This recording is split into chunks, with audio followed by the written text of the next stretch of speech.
So this is my shoulder rig, and what it enables me to do is shooting ProRes RAW with just the one battery at the back that powers the camera for a whole day of filming, as well as this Ninja 5 monitor, which enables me to record ProRes RAW with this camera.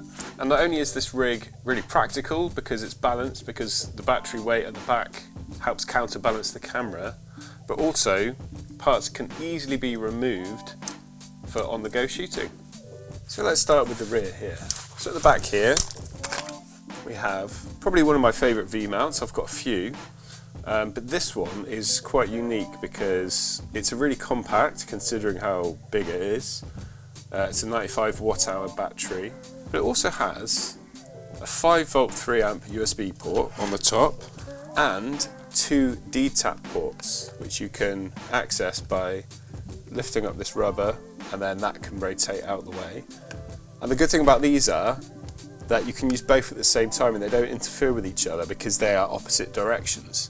If they were the same direction, it would mean that the cables coming out of them could interfere with each other, so that's a really nice touch there. You can check battery levels with a button on the side, and it's essentially there's LEDs in this strip here, and so as it goes down, less of the blue light is visible. Really compact, really easy to use. And if you don't have a battery plate and you want to power some devices, then this comes in really, really useful. So I was on set recently and I had this just in a little V-mount adapter that you can just connect it to any stand or circular device. And then with the USB, I had it powering the monitor, the Atomos monitor, so I could see what was being transmitted to me by the DOP on that set. And not only can you put it on your camera rig, you can also attach it straight to things like lights. So if you have a light like this from a company called iFootage, yeah, that's bright, isn't it? I've got this adapter here that allows me to put a V-mount battery straight on it and power a really powerful light, as you can see. And let's turn that down a bit. There we go, much lower, so obviously it's adjustable. And just a solid option. If you need lighting and you need it to be manoeuvrable, this has a little mini bones mount. With the mini bones mount, you can also buy a little softbox that goes on here as well, which extends it out to about here. So on set, if you want to do a run and gun setup, you can have someone just carrying this light around. It's really not that heavy at all. You've got this ANDYCINE battery or another kind of V-mount battery to power it. And on the bottom of this handle, you can also attach that onto any kind of light stand. So it becomes a normal light that's also powered with this V-mount battery. And for powering your camera, if you use like if you have a dummy battery that you plug into one of the D-taps here, most cameras you can power easily for a full day shooting. So that's what I really like about this battery.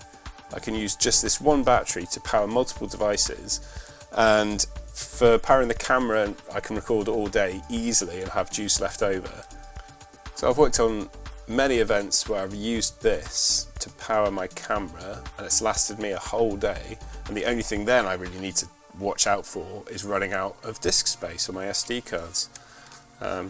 So this just solves that one issue. When you really work it out, how much it costs for a battery for your camera, they can be quite expensive, but this replaces something like 5 or 6 batteries worth of batteries for your camera. And for most manufacturers, it could be much, much cheaper. So worth checking out. Anyway, I'll put a link down below so you can see this in more detail. And also there's an upgraded version, which rather than just the blue lights like this, it's got a little screen which gives you a percentage so you know exactly how much is left. But that's the next one up from this one. I think other than that, they're probably essentially the same. This plate here is also ANDYCINE, and that just makes the whole system a lot easier because I've got this adapter here which allows me to connect the D-tap in the side of this plate, which then goes to 4 other D-tap ports. So that means that I can use this with any V-mount battery now, and as long as it's got charge and it's powerful enough, clips into place there. There's a switch on top. So you do that switch there, that activates everything, and then you can power your camera and monitor. And this rig obviously is really perfect because I can monitor by looking at the monitor, but I can also easily access the eyepiece if it's a bit bright out and I want to get really good sharp images. Make sure the focus is perfect. The eyepiece is right there ready for me. And of course you can adjust all of these bars to make it shorter. At the moment I've made it really long so I get a really good counterbalance. And you get that ProRes RAW recording. So another way of using this kind of setup, if you didn't need, say you were using it on a tripod, you can remove the front handles here, you can remove this whole set of bars and this adapter here, and then this plate can just go straight onto the back here, so it's behind the camera, and then you've got yourself a little handheld setup, and that's really straightforward to do. It takes less than a minute to adapt that, and then that can go straight on the tripod. This piece off the front can come straight off. Talking of these parts, so these handles are really adjustable.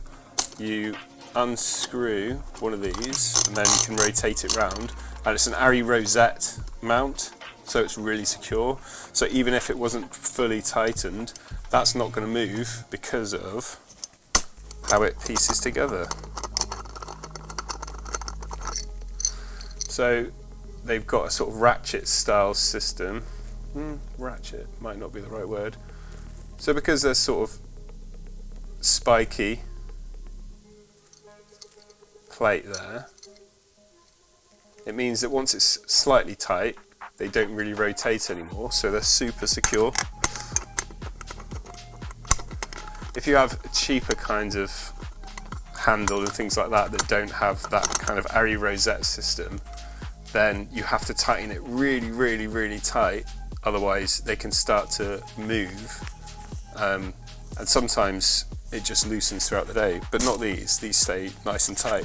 And having that adjustment sort of 360 means that you can do all kinds of modes. Say if you want to have it this way round, because you're holding it low down, you want the strap, you want the handle right there, you've got that ability.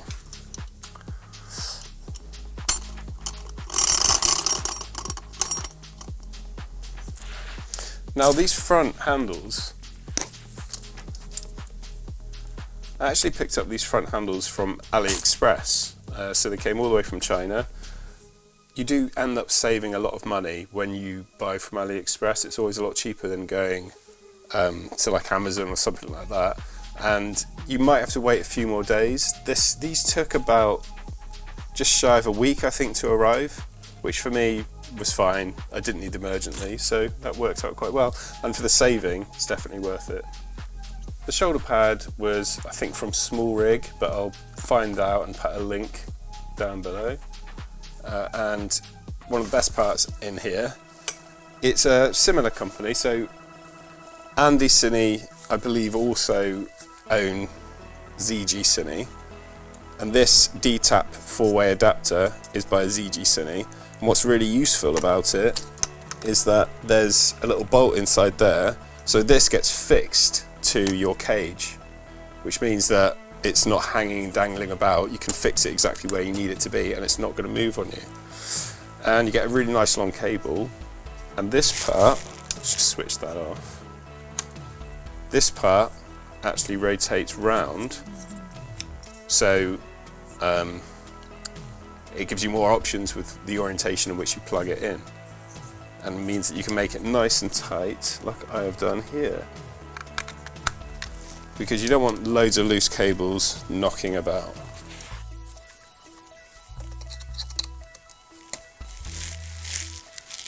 So yeah, that's my easily modifiable, useful, well-balanced shoulder rig mount. So as I said, I'll put the parts in the description below so you can check them out, and if there's anything useful in here, hopefully it helps you out with your rigs. And if you've got any tips of things you think I can do to improve this rig, then please also leave me a comment down below. And as ever, I'll see you on the next one.